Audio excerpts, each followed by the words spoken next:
شیخ سعدی میگه دلارام باشد زنی نیکخواه، ولیکن زنی بد خدا یا پناه. سفر عید باشد بران کت خدا، که بانوی زشتش بود در سرای. سفر عید باشد بران کت خدای، اون مردی که از خاندانش سفر میکنه میروه، زنی بدی بدگهر داشته باشه اگر او سفر کردن برای او عیده، یا که همون مردی خوبی مسلمان باشه زنی بدگهری ویران باشد اگر از خانه که برای مرد عیده. سفر عید باشد بران کت خدای، که بانوی زشتش بود در سرای. دری خورمی بر سرای ببند، که بانگی زن از وی برآید بلند.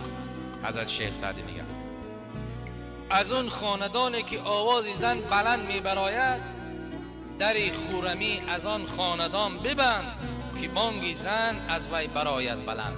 از اون خانه ای که آیله ای که آواز زن